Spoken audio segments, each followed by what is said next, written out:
The American Dream and Years of Hard Work. John Miller first arrived in the United States in the 1970s, a young man in his early 20s full of hope and fueled by dreams. America, as he had been told since childhood, was the land of endless opportunities, the kind of place where hard work and resilience could turn rags into riches. Back in his small hometown in Ireland, everyone spoke about the American dream with admiration and wide-eyed optimism, and John, bright-eyed himself, was desperate to make it his reality. When his plane landed in New York City, the scale of everything overwhelmed him.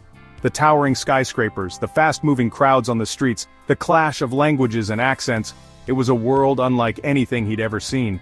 He didn't know many people and only had about $200 in his pocket, but he carried with him a fierce determination that seemed to match the energy of the city. John's first job was at a factory in Chicago, assembling automobile parts. The work was grueling, the pay was low, and the hours were long. "Start at the bottom, keep your head down, and work your way up," he'd tell himself every day, repeating the words of advice offered by older factory workers who had endured the same hardships. Though his body ached at the end of each shift, and the noisy clatter of machines lingered in his ears, John refused to complain. After all, this was the foundation on which his dream would be built. In those early years, John would wake up at the crack of dawn to catch a crowded subway to the factory. The mornings were often cold, sometimes bitterly so during Chicago's brutal winters, but he never allowed the weather or exhaustion to be an excuse. "You're here to build a life," he would remind himself. At night, many of his colleagues would hit the nearby taverns to unwind, but John usually stayed behind, taking on extra shifts when he could. He'd determinedly clock out past midnight, his shirt soaked with sweat and his hands rough from physical labor. When asked why he pushed himself so hard, he'd shrug and say, "I've got a future I'm working on." Despite his limited income, John was meticulous about saving money. He rented a tiny apartment in a rundown building where the pipes clanged and the floorboards creaked underfoot, sharing the space with 3 other young men who, like him, were chasing their respective versions of the American dream. He packed home-cooked meals instead of eating out and only indulged in a cup of coffee on Friday mornings as a reward for another week of labor. Every dollar was precious and carefully accounted for because John had a plan, a deeply personal mission to own something tangible, something permanent, a house. It wasn't just about money, it was about pride. Owning a home, he believed, was the ultimate marker of success in America. A house symbolized stability, security, and a place to set roots, something his family had always struggled with back in Ireland. As much as John dreamed for himself, he also dreamed of what his parents, who had worked as tenant farmers all their lives, could have achieved with the same opportunity. By the late 1980s, John's persistence and dedication finally began to bear fruit. He'd quietly risen through the ranks at the factory, earning a foreman position and a modest raise in wages. With a more secure income, John was able to save faster and slightly improve his quality of life. He moved into a small studio apartment in a quieter neighborhood and even splurged on a second-hand car, which he called his freedom ride. But John's greatest moment came in the spring of 1990, after nearly 2 decades in the workforce. On a crisp April morning, he signed the mortgage papers for a small but charming house in the suburbs, about an hour's drive outside Chicago. The house, a humble 2-bedroom with a slightly peeling front porch and an overgrown backyard, was everything he had envisioned and more. Though the structure was far from perfect to John, it was the ultimate symbol of his sacrifices, resilience, and belief in the American dream.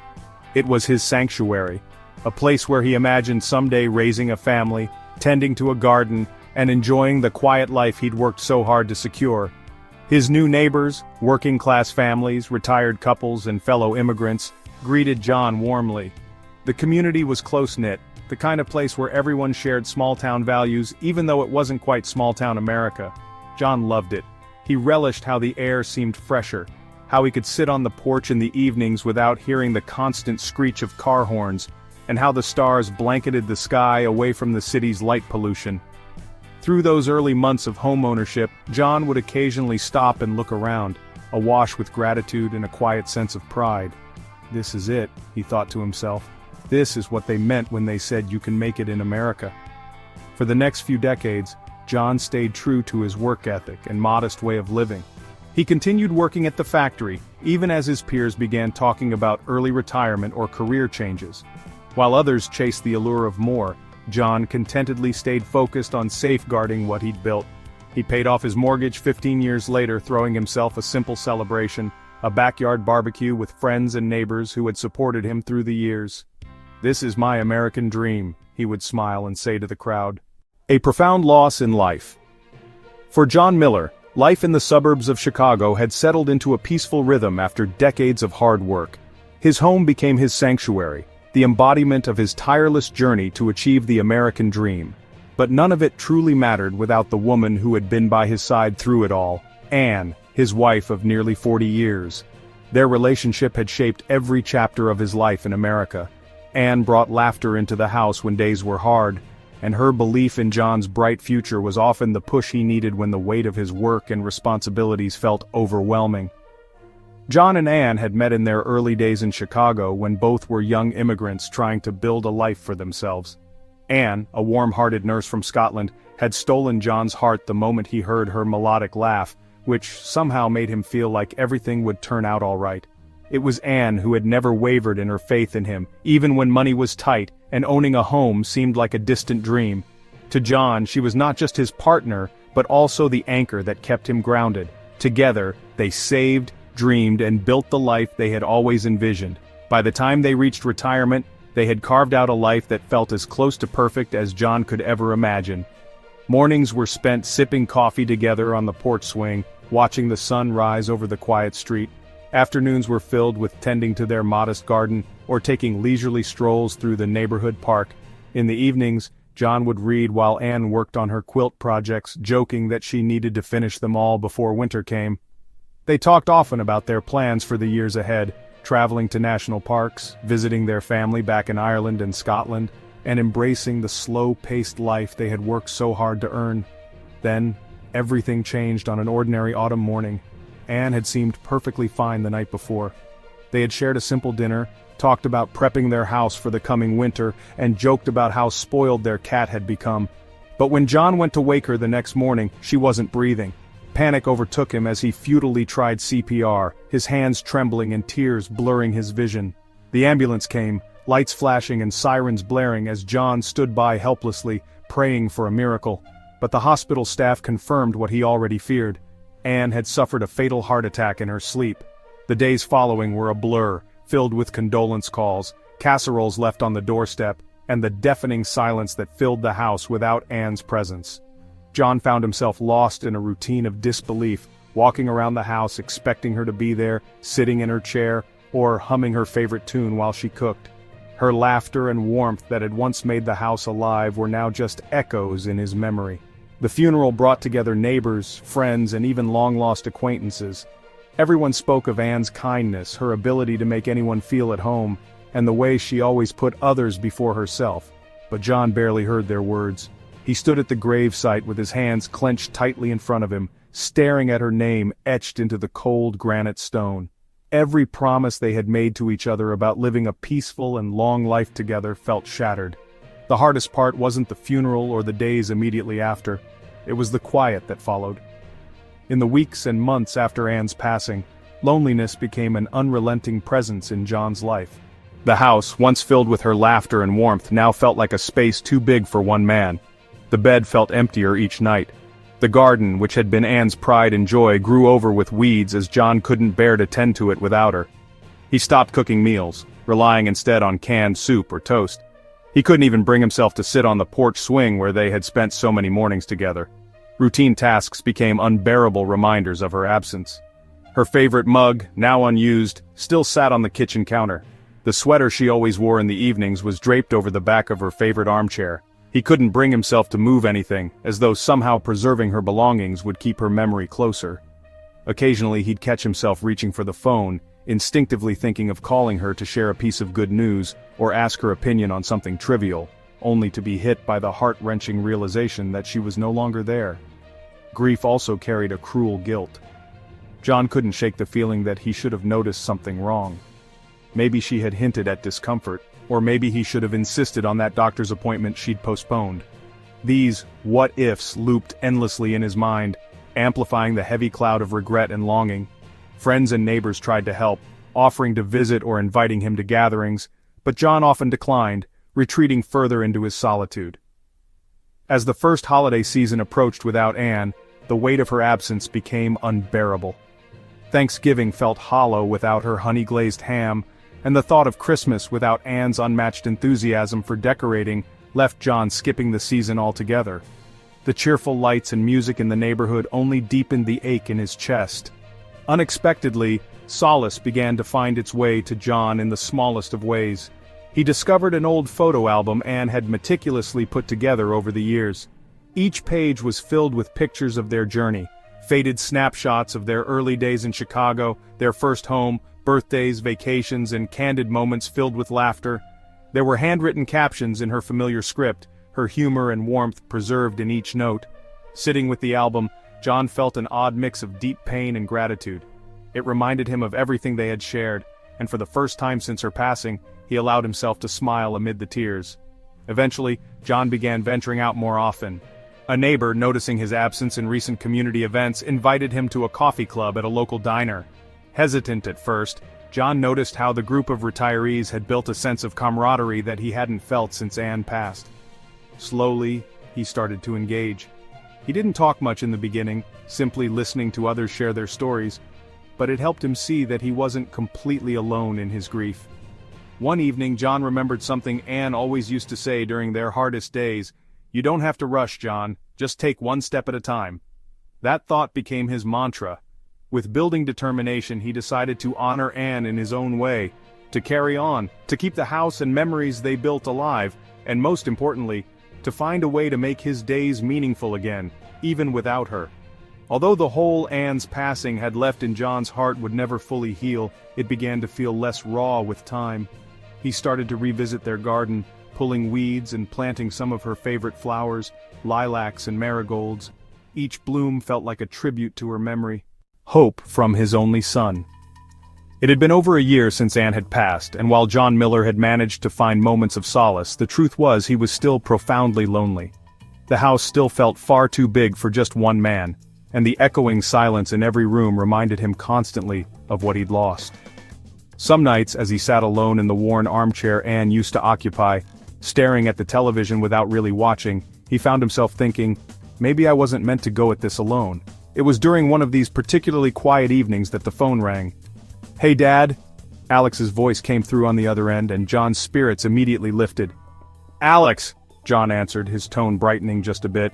"Well, this is a surprise. I was just working on, well, nothing really, watching some old Clint Eastwood rerun."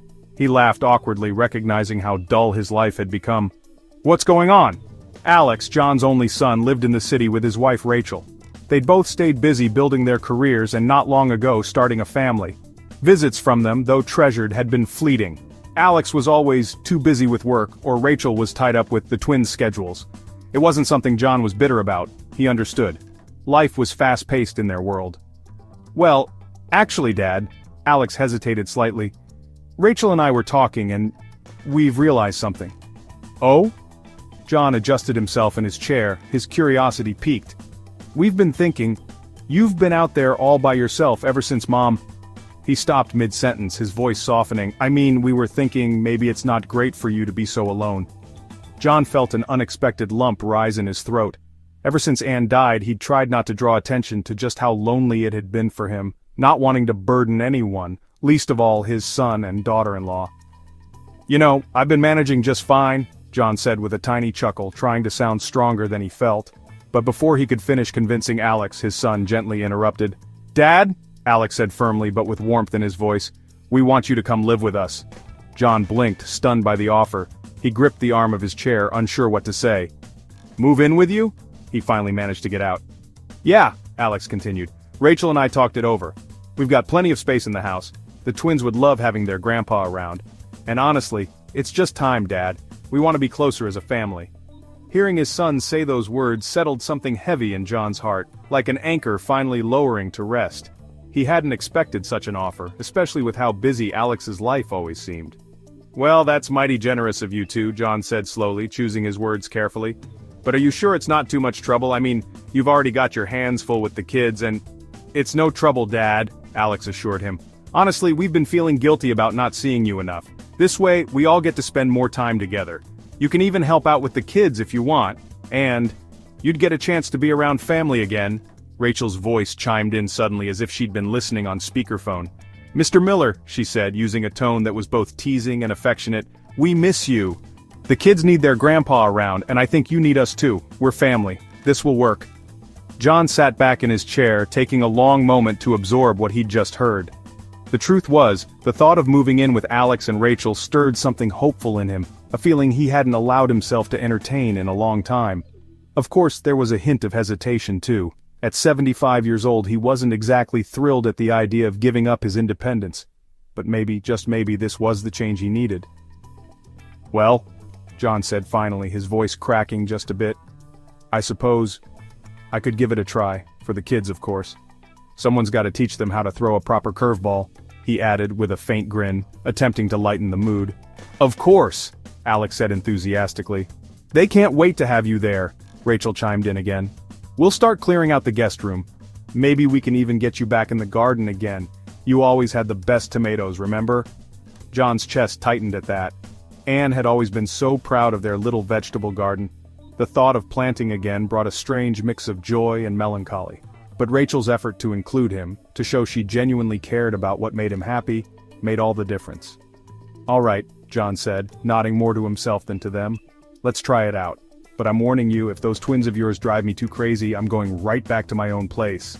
He chuckled, though deep down he knew he had no intention of refusing their kindness. Alex and Rachel laughed along, their voices ringing with relief and happiness. "Deal," Alex said, "but spoiler alert, Dad, they're gonna love having you there, and so will Rachel and I." Over the following weeks, John began to pack up his life, piece by piece. Each box represented decades of memories, Anne's favorite books, the dinner plates they'd bought as a young couple, the photo albums they'd filled over the years. It wasn't easy, but the phone calls from Alex and Rachel kept him comforted. They'd send pictures of the room they were setting up for him, ask how he wanted the furniture arranged, and even let the twins leave voicemail messages. "Hurry up, Grandpa!" His granddaughter Sophie giggled in one recording. "We're gonna make cookies and build pillow forts when you get here." By the time John arrived at Alex and Rachel's home, it wasn't hesitation that filled his heart. It was gratitude. The house was bustling with life, laughter, the pitter-patter of little feet, and the aroma of cookies freshly baked by Rachel filled the air. His grandchildren threw themselves into his arms the moment he walked through the door, nearly toppling him over. "Welcome home, Dad," Alex said with a warm smile, clapping him on the shoulder. "Yeah," John responded softly, looking around the bustling house. "Home." For the first time in over a year, John felt a glimmer of hope, like maybe, just maybe, he wasn't already at the end of his story, but at the beginning of something new. Family, after all, had a way of surprising you. And for a man who had spent years feeling isolated, the sight of his son and grandchildren laughing in the background was a balm for his weary heart. The exploitation and the first conflict. Initially, moving in with Alex and Rachel had been a source of hope for John. The house bustled with energy, laughter, and a sense of family that he hadn't felt since Anne passed. John loved spending time with his grandchildren, Sophie and Jake, laughing at their silly jokes, teaching Sophie how to throw a baseball, or playing make-believe games with Jake. He felt needed, like he had found a purpose again. But as the weeks turned into months, small cracks began to form in the harmonious facade, slowly revealing deeper issues below the surface. It all started subtly. "Dad, could you sit with the kids for a bit while Rachel and I head out to the store?" Alex asked one Sunday, his car keys jingling in his hand. John, who was flipping through an old magazine on the living room recliner, gave a warm smile. "Of course, son, no problem. Are you bringing them snacks for school?" "Yeah, something like that," Alex murmured distractedly, already halfway out the door with Rachel. But a quick trip to the store turned into a 4-hour absence. When they finally returned, John noticed the shopping bags weren't filled with groceries but rather new clothes and gadgets for Alex and Rachel. "Everything all right?" John asked casually as they walked through the door. "Oh yeah," Rachel said quickly, brushing him off. "Just needed a couple errands done." John didn't push further, telling himself he was likely overthinking things, but similar situations kept happening. Alex and Rachel would depend on him for babysitting at a moment's notice, often without asking, just assuming he would be there.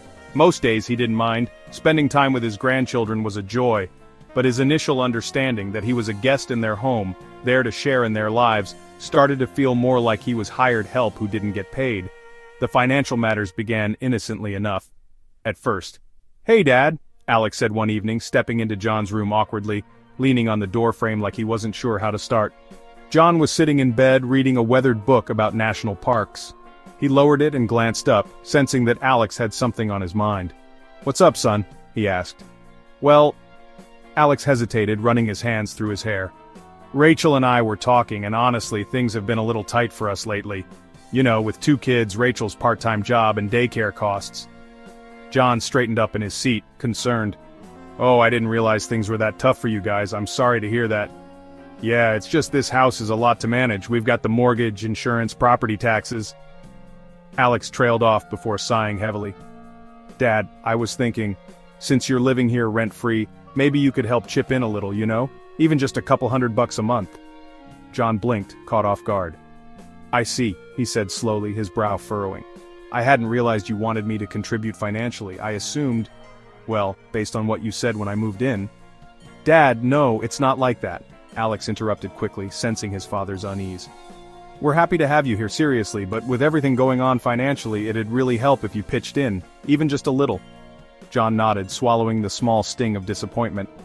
"All right, I suppose I could do that." And he did. Each month, John handed Alex a few $100s from his modest retirement fund, telling himself it was the least he could do to support his son. But over time, those contributions grew. "Hey, Dad," Alex approached him again a few months later, this time looking even more uneasy. "More expenses?" John asked with a faint smile, trying to keep the mood light even though he could sense where this was going. "Yeah." Alex trailed off, scratching the back of his neck. "We're behind on the property taxes by a couple thousand. I hate to even ask, but—" "Alex," John interrupted, leaning forward. "How much do you need this time?" Alex paused and then, in a low voice, said, "5,000. By the time fall rolled around, what began as an occasional favor or small financial contribution had turned into a significant strain on John's retirement savings. The house, once a promised sanctuary, felt more like a battlefield of subtle expectations.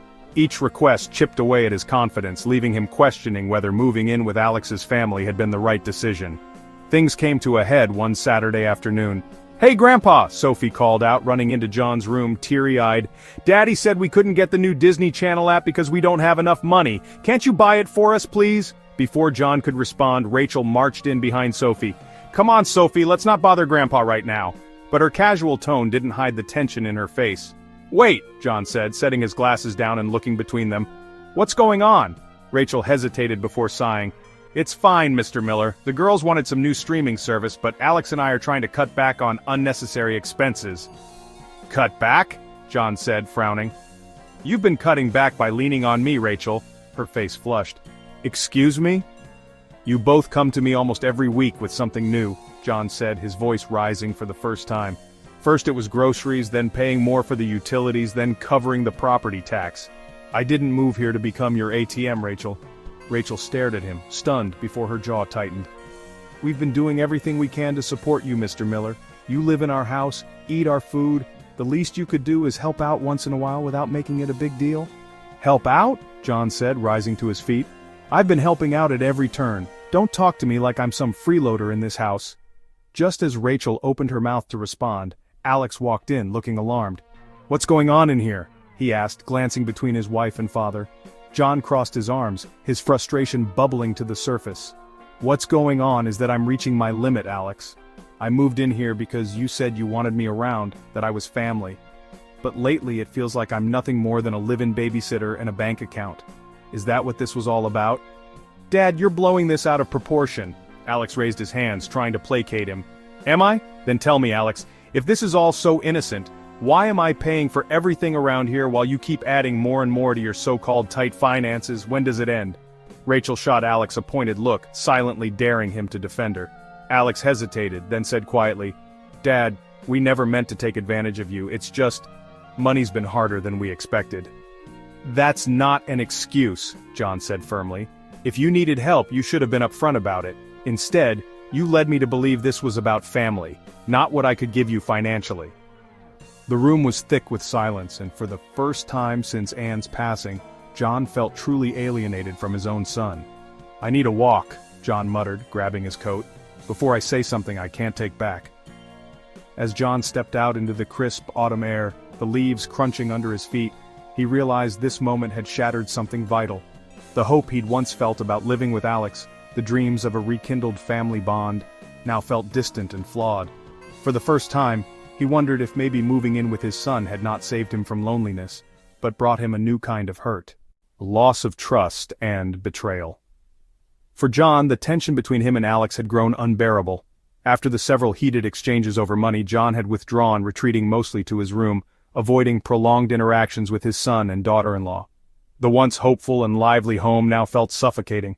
Little conversations at the dinner table turned awkward, laughter from the grandchildren became flashes of joy that only briefly masked the deeper fractures in the household.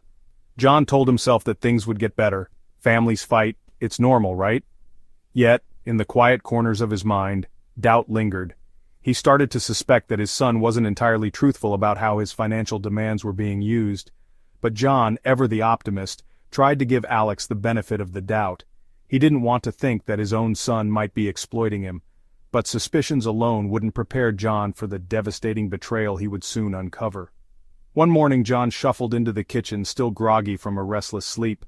The smell of brewing coffee wafted from the coffee maker, but no one else was around. That was unusual. Rachel's car was gone, and Alex's keys weren't on the counter. For once, the silence in the house wasn't comforting. As he sipped his coffee, John glanced at the stack of unopened mail piled near the microwave. Typically, he ignored the household bills. It wasn't his business to look through them, but today a stray envelope with his own name on it caught his eye. John furrowed his brow, picking it up. It was a letter from the county clerk's office. He opened it cautiously, his heart beginning to race as he scanned the page. His mouth went dry when he reached the critical sentence. This notice serves to confirm the property transfer associated with 135 Woodcrest Avenue. His hands trembled. The house, his house, was on Woodcrest Avenue. A sick, twisting feeling began to coil in his stomach. He flipped the page over and there it was. Alex's name was listed as the new owner. Without telling him, without so much as a conversation, Alex had transferred the deed to his name. No, John whispered aloud as though saying it might reverse what he was reading. He set the letter down and gripped the edge of the counter, trying to steady himself. Memories of Anne flooded his mind, how they had worked for decades to purchase this home, how they had built a life together within its walls. It wasn't just a house, it was a legacy. And now, in one swift, underhanded move, Alex had taken it away. Later that evening, John sat in the living room, clutching the letter. His jaw was set, his grip tight. As soon as he heard the front door open, he stood, his eyes narrowing as Alex walked in, holding his briefcase in one hand and his phone in the other. "Hey, Dad," Alex said casually, pausing when he caught sight of John's stern expression. "Something wrong?" "Sit down," John said firmly, his voice cold and sharp like a winter wind. Alex frowned, setting down his bag on the nearest chair. "What's going on?"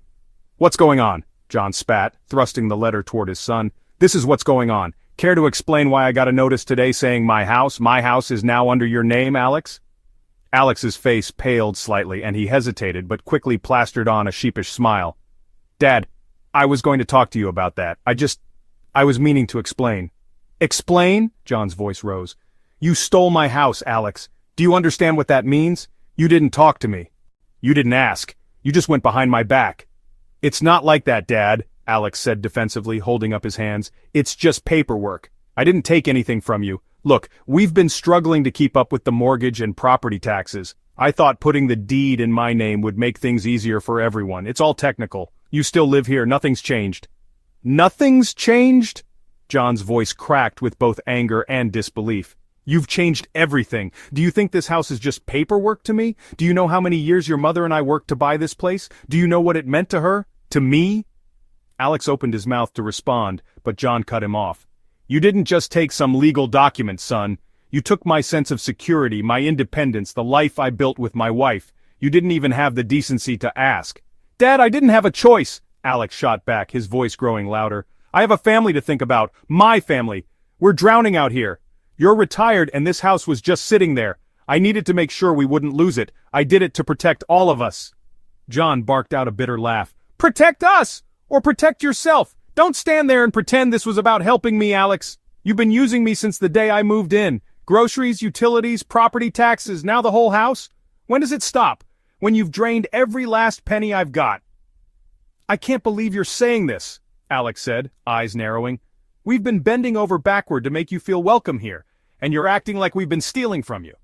"Because you have been," John thundered. "You've been lying to me. You've made me feel like a burden in my own home. You know what? No, it's not even my home anymore, is it?" Rachel, who had been lingering in the hallway, finally stepped into the room.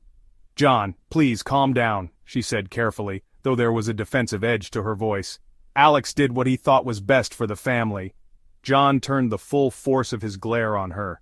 "Don't ask me to calm down, Rachel. If either of you cared about this family, you wouldn't have gone behind my back. You wouldn't have turned me into some walking ATM and stolen the home I worked my whole life to own." Rachel's lips tightened, and she crossed her arms. "We were trying to help." "No," John said, his voice lowering as the anger gave way to a crushing sadness. "You weren't helping. You were taking advantage of me, of my trust, and I'll never forgive you for this." That night, John packed a small suitcase. He didn't know exactly where he was going, but he knew he couldn't stay there, not in a house that no longer felt like his own. As he stood in the doorway, his coat slung over his arm, Alex approached him one last time. "Dad, don't do this," Alex said, his tone softer than before. "We're family. We can work this out." John turned to look at his son, his eyes heavy with disappointment. "You don't betray family, Alex. You let me down when all I ever did was try to lift you up. I might not have much left, but what I do have is dignity, and I'm taking that with me." Without another word, John stepped out into the chilly night air, closing the door quietly behind him. As he walked away from the house, he thought of Anne, of how proud she had been of the life they built. He carried that memory with him like armor as he vowed to start fresh, somewhere far away from the son who had broken his heart. A difficult new beginning at the nursing home. When John Miller first arrived at the Rosewood Gardens nursing home in California, nothing about it felt right.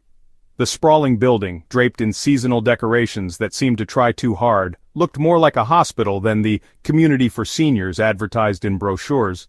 The well-maintained lawns and cheery staff couldn't mask the stark reality. This was not home. John had spent his entire life fiercely independent, driven by the pride of his hard-earned accomplishments. He'd raised himself up from nothing, built a life with Anne, achieved his dream of owning a home, and now, standing outside the large double doors of the nursing home, that life felt reduced to a single suitcase by his side. Everything about it felt wrong. A friendly, overly chipper nurse named Linda greeted him. "Mr. Miller, welcome. We are so happy to have you here. Let me show you around," she chirped with a smile that felt just a touch too forced. John nodded politely, lifting his suitcase as Linda led him down the sterile, brightly lit hallways. Soft elevator music played somewhere in the background, and the faint scent of disinfectant lingered in the air. The nursing assistants they passed offered quick smiles or hugs to the residents, many of whom sat silently in wheelchairs or stared vacantly at television screens in common areas. "This will be your room," Linda said, stopping in front of a tidy but painfully small space. The room was sparingly furnished, a twin bed, a single nightstand, a modest dresser, and a window overlooking the parking lot. "Cozy, huh?" she added with a laugh, setting down a packet of papers on the bed. John forced a small smile, but inside his heart was sinking further. Cozy, right. There was nothing cozy about leaving behind the home that had defined so much of your life or watching everything you'd built slip away. Linda excused herself to let him settle in, and John lowered himself onto the stiff mattress, looking around. It reminded him of his earliest days in America, when he'd lived in a cramped, barren apartment while working grueling hours in the factory, but at least back then, hope had filled the empty space. Here, no such feeling existed. Adjusting to life in a nursing home felt unnatural to John. The carefully planned games of bingo, arts and crafts afternoons, or evening movie screenings seemed infantilizing. "It isn't living," John found himself muttering one day during group therapy, where he had been reluctantly dragged by another staff member eager to help him integrate. His therapist, a mild, soft-spoken woman named Carla, nodded, her expression sympathetic. "It might feel that way now," she said gently, "but give it time, John. A home is more than a place. It's the connections you build." John didn't argue, even though he wanted to. How could this ever feel like home when it wasn't built by him, piece by piece, the way his house had been with Anne at his side? He stared across the circle of other residents, watching as they rattled off stories from their past lives, recollections of lost loves, war service, unexpected adventures, and families who rarely visited now. They looked so defeated. A quiet fear began whispering inside him. Would he become like them too? The early days were the hardest. Meals were served promptly on the clock at designated times with no room for the independence John had always cherished. The food was bland, leaving him to quietly long for Anne's home cooking. Group activities were mandatory unless you wanted to sit alone in your room for hours. And then there was the loneliness, a unique, aching kind. It wasn't like the solitude he felt after Anne's passing, where he still had her spirit to cling to in the house they shared. Here, in the nursing home, he felt like he had been stripped of his identity entirely. Another nameless senior shuffled into a system, with nobody asking who he really was. But everything began to shift when he met Sam. Sam was an 82-year-old, sharp as a tack former Marine who had been living at Rosewood Gardens for nearly 5 years. He was sitting on a bench in the small courtyard one chilly afternoon when John wandered outside, hoping to get some fresh air and escape the overly cheery social worker pestering him to join the salsa dance lesson in the activity room. "Don't worry," Sam called out as he saw John approach, gesturing to the clipboard he'd left untouched beside him. "They won't check if you showed up for the dancing." John raised an eyebrow, caught off guard by the older man's dry tone. "Guess I'm not the only one avoiding it," he said as he took a seat on the bench next to Sam. Sam smirked, tipping his baseball cap back. "Hell no. They try to dress this place up, make it sound like a vacation spot, but who are we kidding?" He extended his hand. "Sam Carter. Been here long enough to know all the tricks. You must be the new guy." John shook his hand, cautious but curious. "John Miller. Guess I am." "You from California, Mr. Miller?" Sam asked, leaning back. His questioning didn't seem nosy. Instead, it felt like he was genuinely interested in understanding the man sitting next to him. John shook his head. "Chicago originally. Came out here when—" His voice tightened, but Sam didn't press him, offering an easy nod of understanding instead. Something about Sam's demeanor felt different. Unlike the staff who coated everything in insincerity, or the other residents who had faded into complacency, Sam still seemed fully alive, unbroken by circumstance. His gruff wisdom and razor-sharp humor pulled John in, even during that first conversation. Over the next several weeks, Sam helped John find his footing at Rosewood Gardens. He introduced John to the small garden area behind the property, a spot most residents ignored, but where Sam had built his own quiet sanctuary. There they cleaned out old weeds and planted a few hardy tomatoes, a shared project that gave John purpose. "You ever think," Sam said one day, patting dirt over a freshly planted row of flowers, "that we got more in common with these plants than we like to admit? They get pulled up, potted somewhere new, they just gotta figure out how to grow again. Can't fight it, right?" John wiped the sweat from his brow, thinking about the metaphor, but said nothing. Some days he wasn't convinced he could grow again, but Sam's resilience inspired a small part of him to try.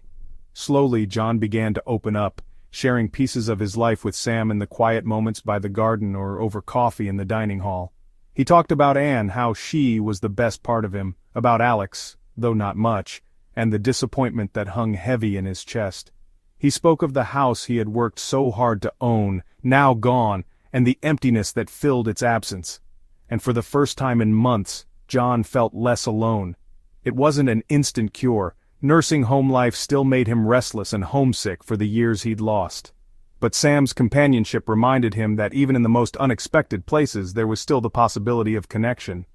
A life-changing friendship with Sam John Miller hadn't expected much when he walked out to the small courtyard behind Rosewood Gardens that chilly afternoon. In fact, he thought he'd leave as soon as he got there. Just a short walk to stretch his legs, get away from the mandatory fun activities being held in the activity room, and maybe catch some fresh air. But that was the day he met Sam Carter, and it would turn out to be the beginning of something that brought John back to life in ways he hadn't thought possible. At first glance, Sam didn't seem particularly extraordinary.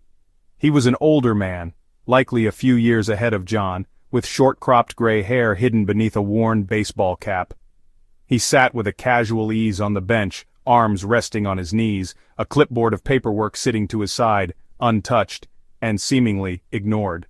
"Don't worry," Sam called out as John approached. His voice carried a light rasp, the kind that came from years of gruff talking or maybe smoking.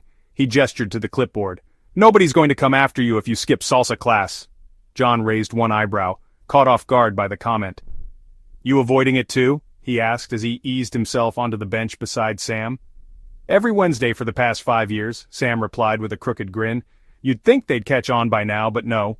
They'll be in there dancing in their orthopedic shoes whether we join or not." That small spark of humor broke through John's usual defenses, and he let out a half laugh for the first time for the first time since he could remember. "Figures, I'm John, by the way. Sam Carter." Sam extended his hand, his grip firm despite the crooked knuckles that hinted at old injuries or perhaps arthritis. "So you're the new guy they've been talking about." "Guess so," John muttered. Suddenly he felt self-conscious, like his whole life story had been quietly discussed while he wasn't paying attention. "Don't worry," Sam added, reading John's expression. "They talk about everyone around here, it's not personal.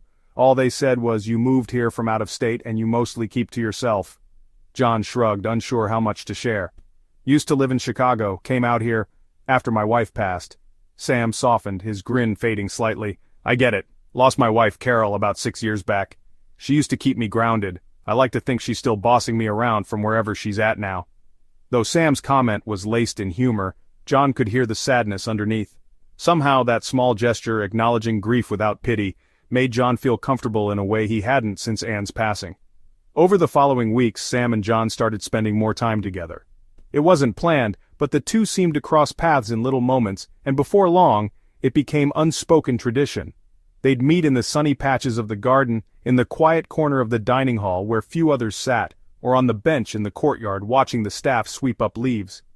Sam had a knack for conversation. Never too pushy, never too dull. He had an endless arsenal of stories from his time as a Marine. The pranks his unit pulled, the long nights waiting for orders, and the camaraderie between men who relied on each other to survive. One sunny afternoon by the garden, Sam leaned back on his heels after planting a row of tomatoes, wiping sweat from his brow. "You ever feel like everything we did back then doesn't matter much anymore?" he asked, his voice distant. "Like the world keeps moving on without us?" John stood nearby, his hands muddy from pulling out weeds. The question caught him off guard, but he nodded slowly. "Sometimes, yeah. After Anne, after I sold the house, it felt like every piece of my past just disappeared. Like I don't fit anywhere anymore." Sam grunted knowingly. "That's the thing they don't tell you about getting old. It's not the wrinkles or the bad knees that get you, it's how invisible you start to feel. Like the world decided you're done, even if you ain't." John thought about that for a long moment. He had never put it into words before, but Sam was right. There had been so many days where John felt like he was simply existing, drifting through a world that didn't need him anymore. But here, standing in the garden holding shovels of dirt and cans of water, with Sam cracking jokes about proper tomato etiquette, something small began to shift inside him. Maybe he wasn't entirely invisible after all. The friendship deepened over shared projects and conversations. Together, Sam and John turned the forgotten patch of earth behind Rosewood Gardens into a small but vibrant garden. They planted tomatoes, sunflowers, marigolds, and even cucumbers. The other residents began to notice as well, stopping by to admire the growing beauty or ask questions about the plants. "Looks like we've started a neighborhood attraction," John joked one morning when a group of light-footed residents hovered near the sunflowers nervously, uncertain if they were allowed to touch. "Maybe we should start charging admission," Sam quipped. $5 for a tomato tour." But the garden wasn't just about growing vegetables, it became a project that gave John a reason to wake up each morning. It tethered him to something real, something alive, and through Sam, he found himself laughing more often, sharing pieces of himself he thought had been buried along with Anne. "Tell me this," Sam asked one evening as they sat outside, sipping cups of coffee laced with a few sneaky drops of whiskey. "What's the one thing you still regret not doing?" John leaned back, startled by the question. He mulled it over, staring at the horizon. "I guess I regret not spending more time with Anne.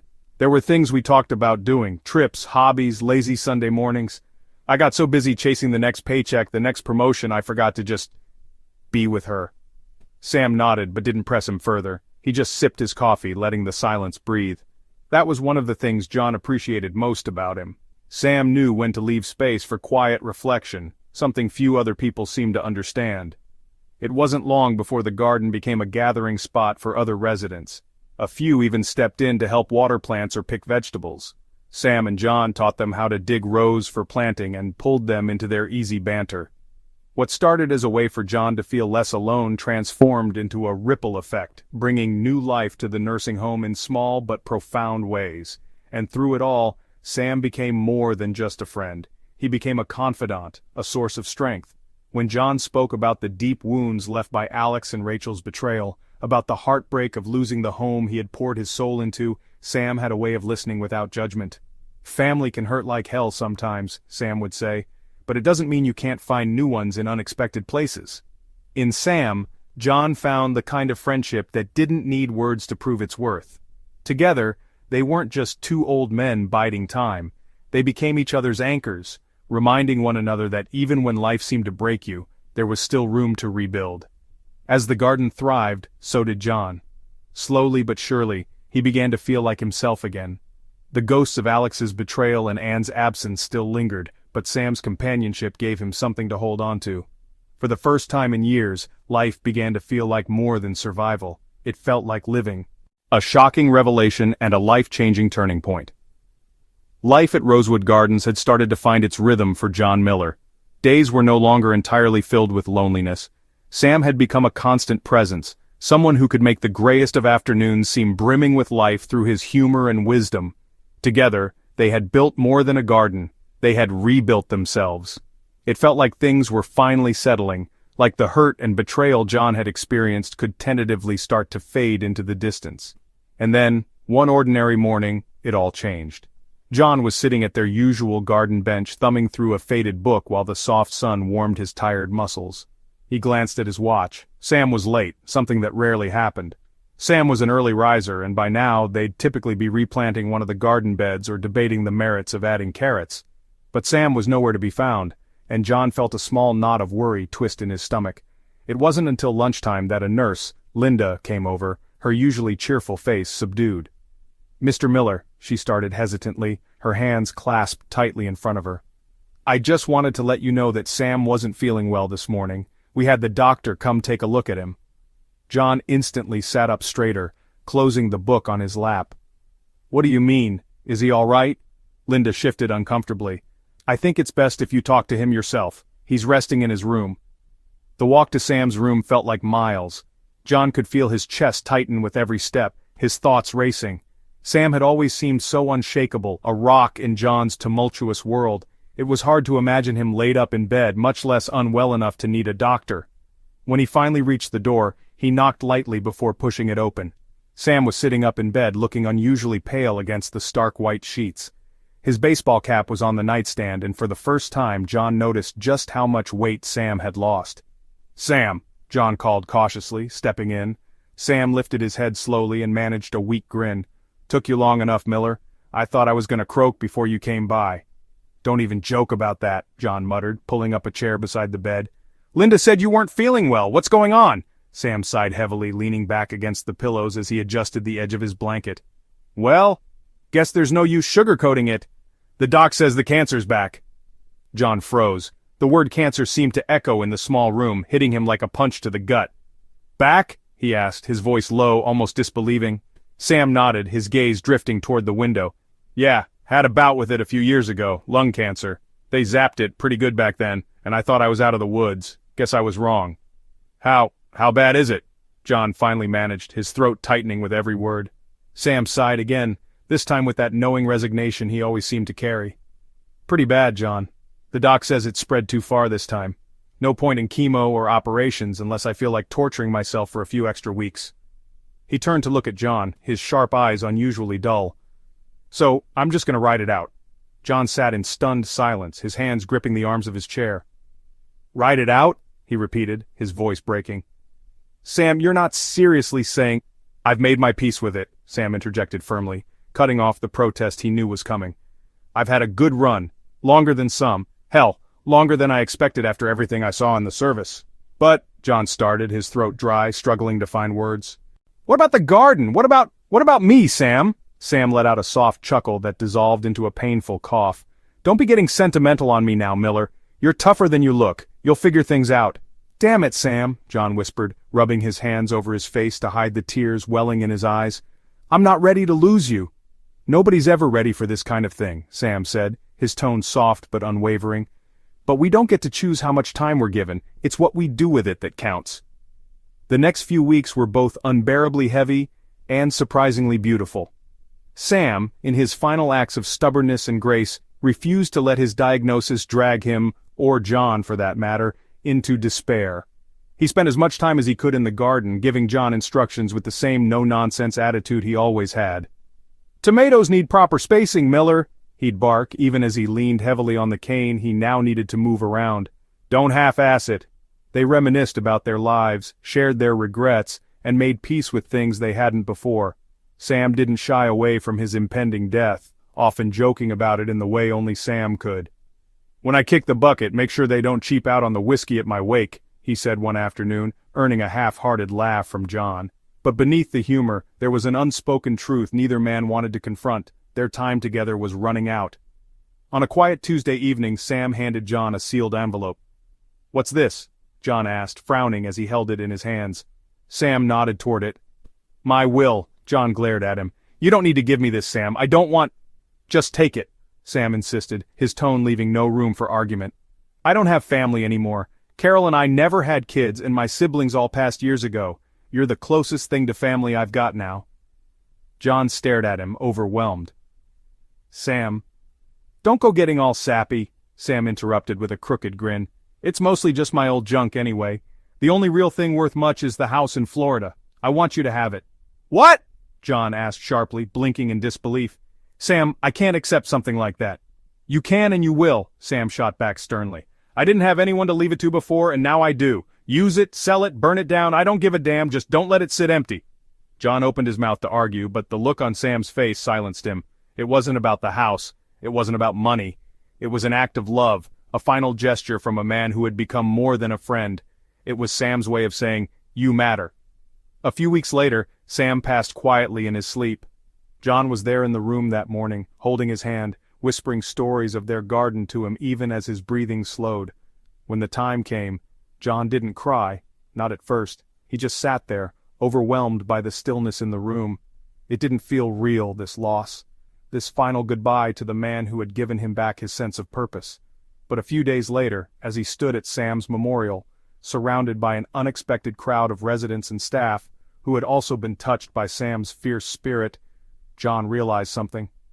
Sam had left him more than just a house in Florida. He'd left him a legacy of hope. And while the grief was sharp and unrelenting, it came with a quiet determination. John wasn't going to waste what Sam had given him. Not the house, not the lessons, and certainly not the strength to keep going. Sam's life had been about making the most of what little time they had, and now, John was ready to do the same. A new purpose. The senior center. After Sam passed away, John Miller found it hard to sit still. The garden at Rosewood Gardens no longer felt the same without Sam beside him, offering firm guidance or cracking jokes about their crooked tomato rows. He still worked on it when he could, hoping to keep their shared passion alive, but the quiet moments often felt heavier now.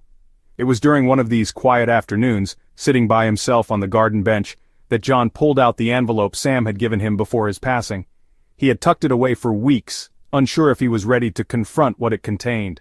Opening it now, under the warm Californian sun, John unfolded the legal documents, his hands shaking slightly. There it was, Sam's Florida house. The house wasn't just real estate, it was a clear challenge, a call to action. Sam had left him not only a physical space but also a shot at reclaiming purpose. Florida had always seemed like another world to John, filled with sunshine, beaches, and retirees basking in their golden years. But now, it was staring back at him from a few pieces of paper, asking him what he wanted to do with the time he had left. That night, John sat in the small communal dining hall at Rosewood, nursing a mug of black coffee long after dinner had been served. Linda, the friendly nurse who had greeted him when he first arrived, noticed his quiet demeanor and sat down across from him. "You've been quiet lately," she said with a soft smile. "More quiet than usual, I mean." John smirked faintly. "Just thinking about some possibilities." "Big ones?" Linda asked, curious. John hesitated, then nodded. "Yeah, turns out Sam left me his house in Florida." Linda brightened. "Wow, that's huge. Are you thinking about moving?" "I don't know yet," John admitted. "Sam, he was the kind of guy who didn't just do things for the hell of it. He left that house to me for a reason. I just don't know what that reason is yet." Linda leaned forward, resting her arms on the table. "Maybe he wanted to leave you something that could make a difference, something that could give you a new start." Her words stuck with John, playing on repeat in his mind as he tried to fall asleep that night. The answer came a week later.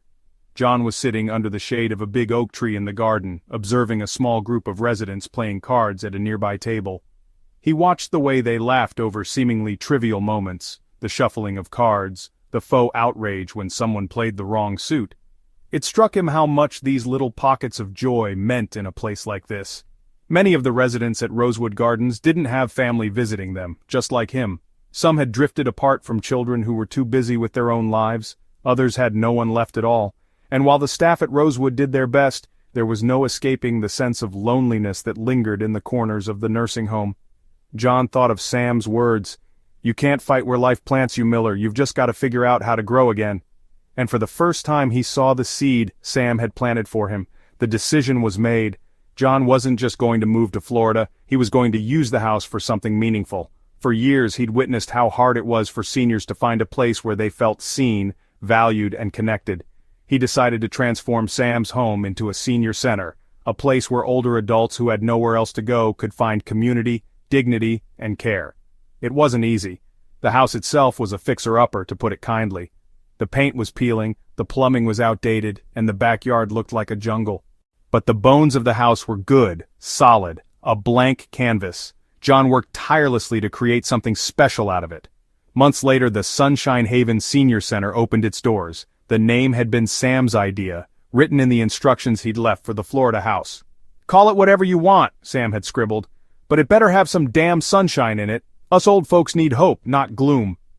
The first residents were just 4 seniors who, like John, had been left behind in some way. Margaret, whose son had moved to Australia and rarely called. Gerald, a widower with no extended family. Teresa, who had been shuffled through multiple care facilities with no stability. And Dolores, who simply wanted a place to play her harmonica without complaint. John approached running the center the way he and Sam had approached the garden, carefully, steadily, and with a touch of humor to ease the more difficult days.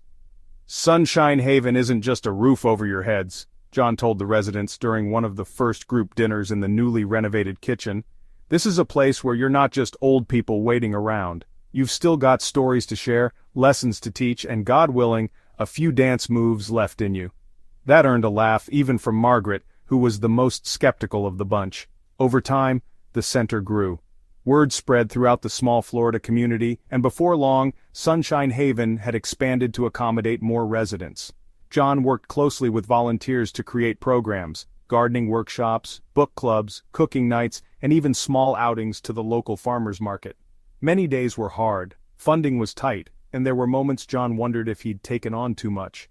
But every time he saw Dolores crack a wide grin after nailing a tune on her harmonica, or caught Gerald teaching the younger volunteers how to fix a wobbly table leg, he knew Sunshine Haven was fulfilling its purpose. It wasn't long before the once-abandoned house became a beacon for others in the community. Residents who hadn't lost their parents to old age but had emotionally drifted came forward, volunteering and reconnecting with their elderly loved ones through the center's events. The table in the living room became a gathering place for laughs and shared meals. One evening, sitting alone in the garden behind the house, John gazed up at the sky. The stars above were brighter than the ones he'd been able to see in Chicago or even California. He smiled quietly to himself as he thought of Sam. "You old son of a gun," John muttered softly. "You saw this coming, didn't you? You knew I needed something like this. You always thought 5 steps ahead." The breeze carried a hint of salt from the ocean, and John let out a long breath, his heart lighter than it had been in years. There was still a lot to do, but for the first time since Anne's passing, John felt like he was truly alive again. Sunshine Haven wasn't just a senior center, it became a home, for John, for those who had been forgotten, and for the community around them. Days were filled with laughter, music, shared work in the garden, and stories that spanned decades. And every time John wandered through the hallways or sat in a rocking chair on the porch, he felt the deep satisfaction of knowing he had built something meaningful, not just for himself, but for others like him who needed a second chance. Through it all, John carried a small picture of Sam and Anne in his pocket. He knew neither of them would have wanted him to drift aimlessly, and now he had a purpose again, a legacy not just of survival, but of thriving. When the old family returned, asking for forgiveness. It had been a little more than a year since Sunshine Haven had opened and transformed not only the lives of the seniors who called it home, but also John's. The center was his heartbeat now, the place that gave him purpose, joy, and pride. Most evenings, John sat on the wide front porch in a sturdy rocking chair, feeling the salty Florida breeze sweep through the garden. It was here, one late afternoon, as the sun hung low in the sky, painting the clouds in hues of gold and pink, that a familiar car pulled into the gravel driveway. It was Alex's car. John froze, gripping the armrests of his chair as he watched the sedan come to a stop. For a moment he didn't move, didn't breathe, as if by doing so he could delay facing whatever this was. Then the door opened, and there he was. Alex, looking older, a little grayer, and far less confident than the last time they'd seen each other. Rachel stepped out next, her usual air of sharpness softened by something John couldn't quite name. And then, to John's surprise, Sophie and Jake tumbled out of the back seat, their voices carrying through the still evening air. "Grandpa!" Sophie squealed, running toward him with Jake close behind. For a second John felt his resolve weaken. He had always had a soft spot for those kids, but as he pulled himself out of the rocking chair and stood tall, the memories of betrayal came rushing back, steadying him like a cold wind. "Hi, Grandpa," Sophie said brightly, hugging him tightly around the waist. Jake followed suit, gripping his leg and looking up at him with hopeful eyes. "We missed you." John patted their backs awkwardly but said nothing, his eyes fixed on Alex and Rachel, who now stood just a few feet away. Alex looked as though he didn't quite know what to do with his hands, and Rachel forced a tight, nervous smile that didn't reach her eyes.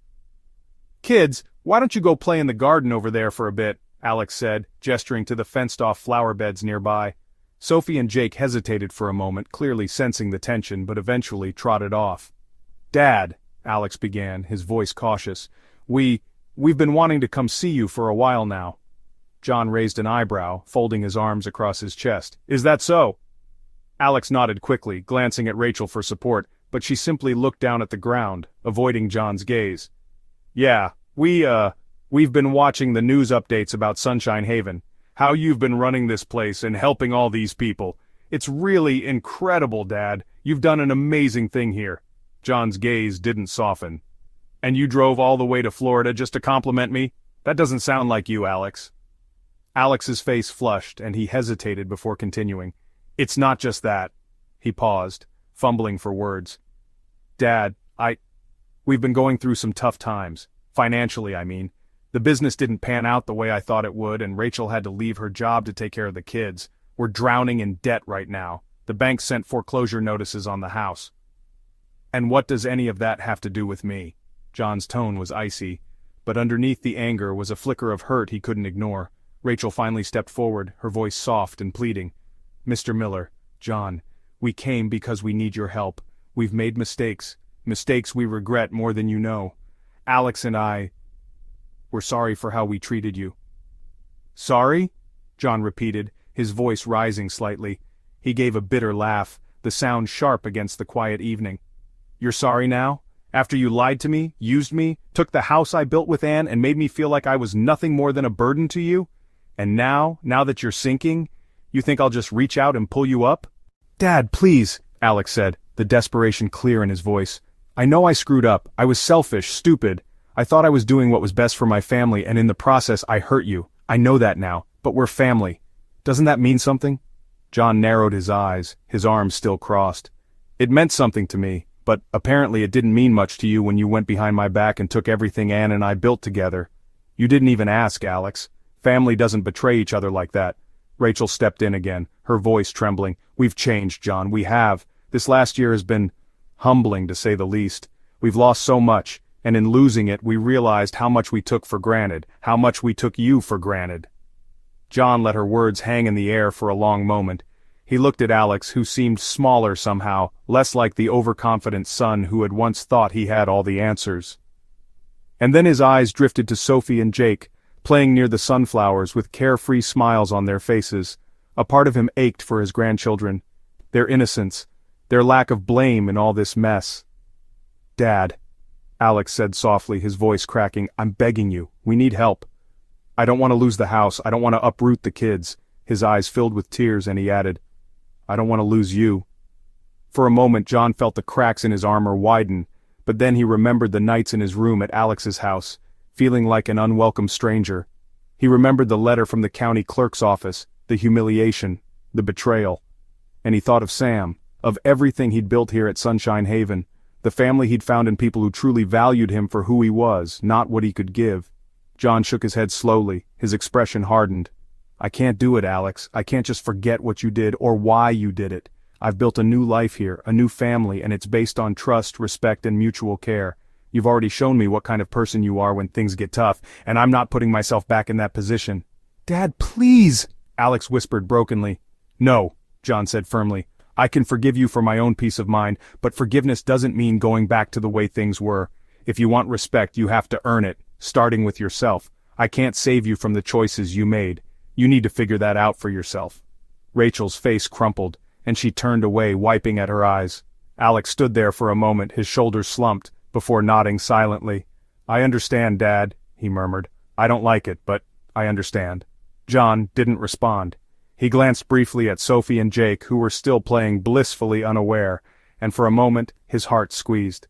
"You can bring the kids by," he said softly. "Visits. But that's it. If they're going to come here, I want them to be part of something honest." Alex nodded again, his face etched with sorrow. "Thank you," he said quietly. "For that much." As they shuffled back toward the car, John turned and sat back in his rocking chair, watching the sun dip lower over the horizon. He felt a mixture of sadness and relief, like shedding an old burden but still feeling its weight in memory. He didn't need to look back at Alex's car as it drove away. His focus was on the garden, on the life he'd built here at Sunshine Haven. Family, John realized, wasn't just about blood. Family was about love given freely, about kindness without expectation, and about trust. And as the laughter of the seniors inside drifted out into the warm evening, John felt his heart settle. He had chosen his family, and they had chosen him back. A meaningful new family. After the confrontation with Alex and Rachel, John Miller felt a quiet but distinct sense of closure. He was no longer haunted by what he'd lost, the respect of his son, the betrayal over his house, or the feeling of being used. Instead, he sat stronger in the life he'd built, a life created not out of obligation or guilt, but from kindness, shared effort, and trust. Sunshine Haven had become not just his second chance, but his purpose, and with it came a family he could truly call his own. It started small, as most things of value often do.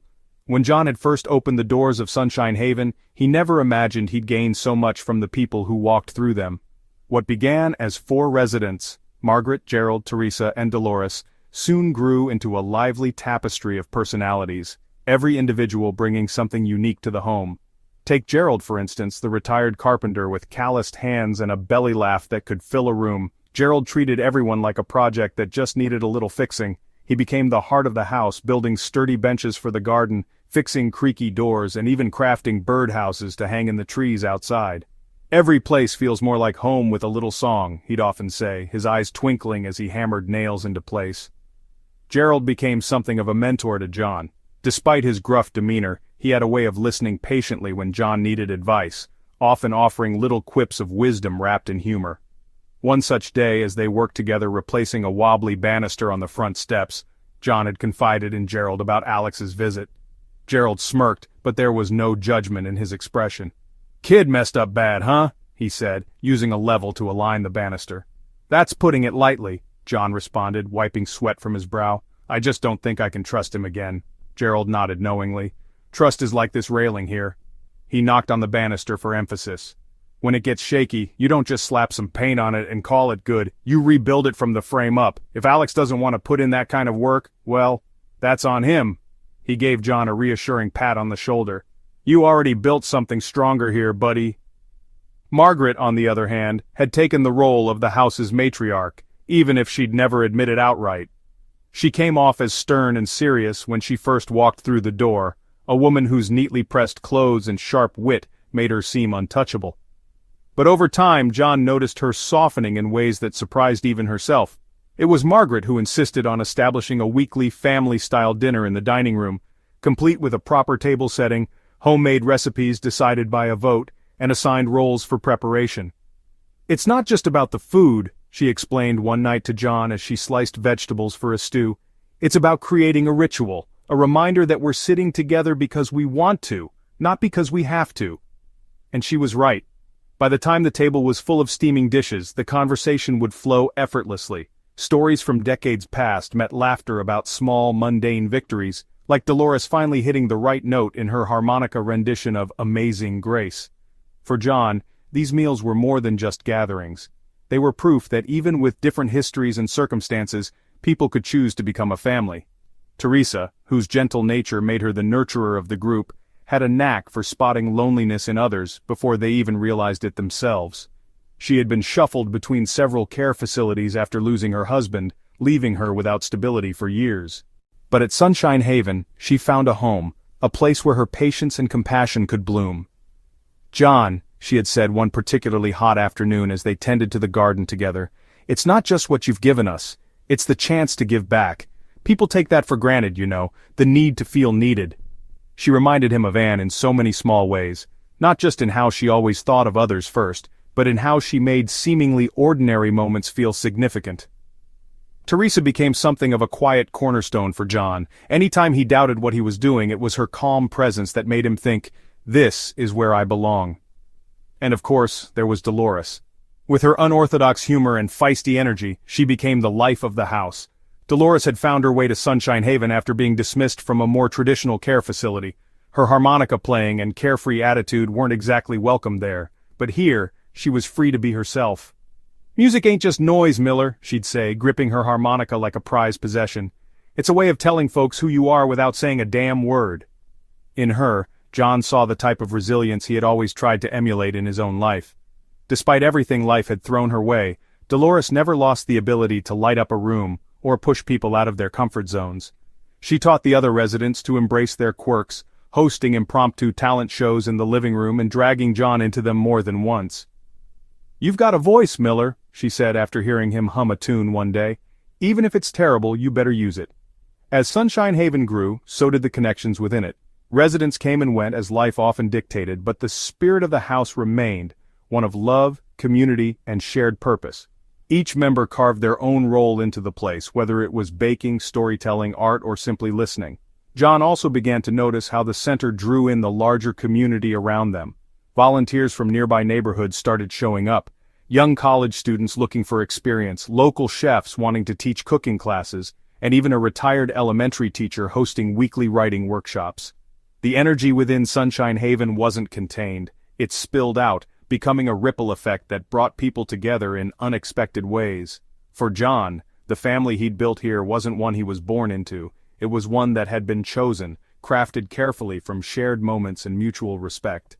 Every story told at the dinner table, every laugh that echoed through the garden, every tear shed over memories of the past, it all added to the patchwork quilt of this new beginning. One evening, after a long day of putting up new string lights in the garden for an upcoming celebration, John found himself sitting alone in his rocking chair on the front porch. The air was warm, with a slight breeze carrying the scent of flowers. In his hand was a photo he carried everywhere, a picture of Anne and Sam, two people who had forever shaped the course of his life. Looking at that photo, he smiled. He wasn't alone anymore, not in the ways that mattered. Anne and Sam would have been proud of this family, he thought, one built with kindness and heart. As the laughter of Gerald, Margaret, Teresa, and Dolores drifted through the open windows behind him, John leaned back into his chair, letting the comfort of the moment wash over him. He had found his family. Not the one tied by blood, but one bound by love, respect, and the simple choice to hold each other up when needed. And for the first time since the day Anne passed, John felt whole again. Sunshine Haven wasn't just a second chance, it was everything. A fulfilling ending, and a message of love. The years that followed at Sunshine Haven were some of the best John Miller had experienced in decades. The small senior center that had once struggled to find its footing had blossomed into a sanctuary of connection and purpose. Laughter echoed through the hallways, conversations lingered on the porch into late evenings, and the garden out back, John and Sam's legacy, was as vibrant as ever.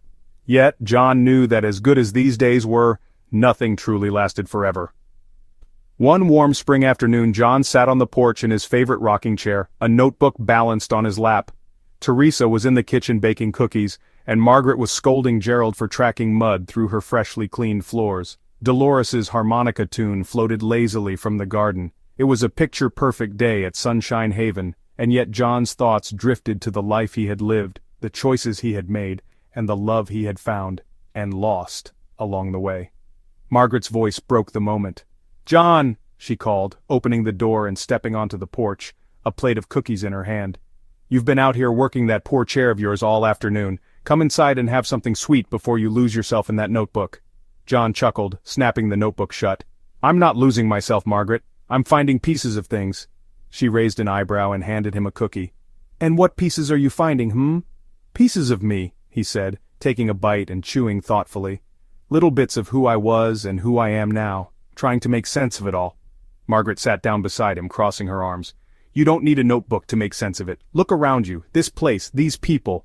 They wouldn't be here if it weren't for you. You're the heart of this home, John. John smiled softly, a slight blush creeping into his cheeks. It's not just me, it's all of you. Gerald fixing up everything in sight, you keeping us all in line, Teresa mothering everyone, and Dolores. Well, being Dolores. It's all of us together. Margaret leaned back, her brow furrowed thoughtfully. Maybe, but you brought us together. You created this family, John, and if you ask me, that's a damn fine legacy. That evening, as the golden sun dipped below the horizon, John gathered everyone in the dining room for the weekly family meal, a tradition Margaret had started, and one everyone looked forward to. The long table, surrounded by mismatched chairs, was laden with steaming dishes of comfort food. Casseroles, mashed potatoes, fresh bread from the oven, and a hearty salad straight from the garden. As everyone settled, Gerald raised his glass of iced tea. All right, folks, before we dig into this feast, I think it's only right we acknowledge the man who brought us all together. He nodded toward John, his warm smile tugging at the corners of his mouth. I don't know if you planned for this, Miller, but you've built something real here, something that matters. So here's to John, and to this family we've all found together. The room erupted in claps and cheers, and to John's surprise, a lump formed in his throat. He raised his glass, masking the slight crack in his voice. Thank you, Gerald. I could stand here and tell you how much this place means to me, but you all feel it too. It's in the food we share, the garden we grow, and the stories we tell. So here's to all of us, and to the life we've built together. As time went by, John found himself more reflective. Nights often brought dreams of Anne and Sam, each visiting him in different ways, their laughter and wisdom filling his moments of solitude. He could almost hear Anne's gentle voice teasing him about how it always takes a man 2 lifetimes to figure things out, or Sam's dry wit reminding him to keep the tomatoes even, or don't bother planting at all. One evening John stepped out into the garden alone. The sky above was awash with stars, bright and twinkling in the Florida night. The tomatoes were heavy on their vines, the marigolds neatly lined, their yellow and orange petals glowing softly under the moonlight. He knelt down, running his hand over the cool earth. I think I finally get it, Sam, he murmured. It's not about the time we've got, it's about what we do with it. As John aged, his health began to decline, but the community at Sunshine Haven refused to let him bear those burdens alone. Gerald would knock on his door every morning to take him out for a stroll, keeping him active and light-hearted with long-winded stories of his younger days. Teresa learned to cook John's favorite Irish dishes, bringing him bowls of hearty stew on cooler evenings. Margaret appointed herself his unofficial secretary, ensuring the center ran smoothly when John could no longer oversee every detail. Dolores, in her own eccentric way, made it her mission to play every song John loved, on the harmonica, of course, no matter how it sounded. One quiet afternoon, Gerald found John sitting under the big oak tree in the garden, staring at the horizon. You've got that look again, Gerald said, easing himself into a chair beside him, the one that says you're scheming something. John chuckled weakly. No schemes today, Gerald, just thinking about what I'll leave behind. You're leaving behind a family, John, Gerald said simply, a damn good one, and if you're worried about Sunshine Haven, don't be. This place is bigger than all of us now. It'll keep going. John tilted his head toward Gerald, gratitude shimmering in his tired eyes. Thanks for saying that. One morning the residents gathered at the breakfast table, but John wasn't there. Margaret went to check on him, her intuition silent but certain. There she found him, peacefully resting in his bed.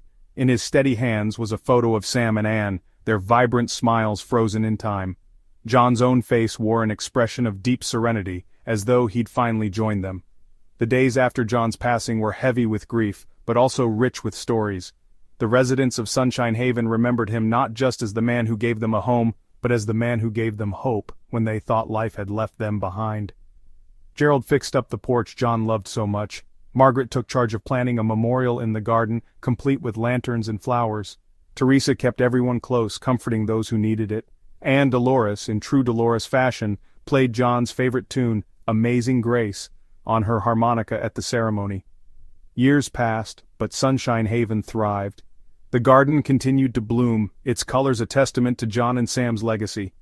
The meals were boisterous, filled with laughter and food lovingly prepared, and on the porch, John's rocking chair remained in its place as if waiting for him to come back, rocking gently in the wind like a quiet reminder of the man who built a family, not by blood, but by love. His message, simple yet profound, lingered in the hearts of everyone he touched.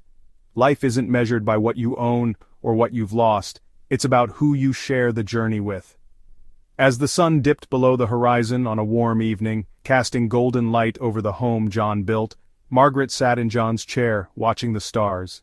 She smiled to herself and whispered softly into the breeze, "You did good, John, you did real good."